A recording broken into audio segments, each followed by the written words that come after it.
Укинувањето на балансерот од страна на Уставниот суд е исправна одлука, вели за Глас на Америка Рубин Земон, директор на Центарот за напредни истражувања. Според него, тој бил алатка за исклучување, односно дискриминација на помалите етнички заедници. Балансерот, додава Земон, не бил во духот на граѓанскиот концепт и заштита на човековите права, а најмалку во духот на градење мултикултурно општество. Ова алатка не ја постигнуваше целта за соодветна, а особено правична застапеност.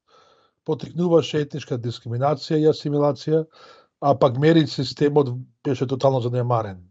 Со е балансер на некој начин промоција и афирмација на биетничкиот концепт во нашата земја, така што мислам дека правилна одлука, барем ние, да ви кажав, експертите и некои од заедниците со нетрпение го очекуваме. Ја очекувавме со децени, да кажеме, ова одлука да се укине балансерот, бидејќи очигледно немаше воля кај политичарите.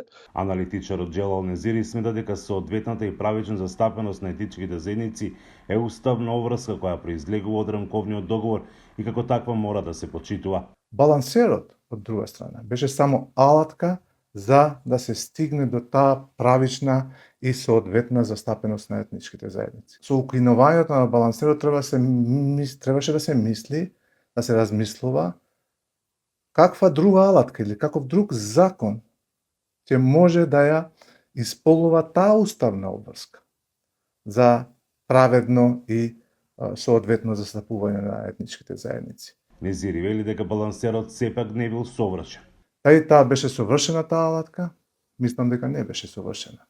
Имаше злоупотреби, имаше ограничувања фактички на можностите на луѓето кои што заслужуваат да бидат вработени во администрацијата, но само заради фактот што постоеа тие квоти, не беа во можност да го добијат заслуженото работно место. На укинување на балансерот најмногу реагираше актуелната албанска опозиција предводена од ДУИ. Најголем бенефит во секој случај имаат тие досега со овој балансер, бидејќи не само што вршија вработување по тој немерит систем по етнички клjuč на албанците, туку врша и партиски вработувања. Тој беше една одлична алатка да си ги вработуваат нивните партиски кадри и гледате што добивме во нашата јавна администрација и државни институции, каде што тоа го кажуваат сите, а и сите граѓани тоа може да го видат дека за жал окупирани се нашите јавни институции со луѓе кои што слабо ја познаваат струката за која што земаат плата.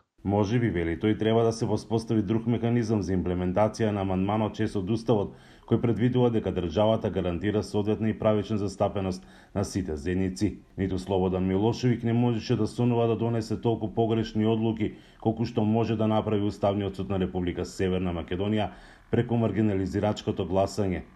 Укинете го и законот за јазиците и бидете спокојни, а потоа што? Нивото на одговорност на Бленс сега ќе се мери или со реакција или со празна реторика, напиша на Facebook поранешниот министер за правда Кренар Лога.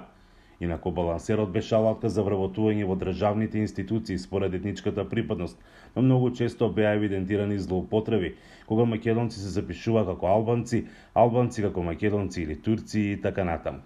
За Гласот на Америка, Мики Трајковски.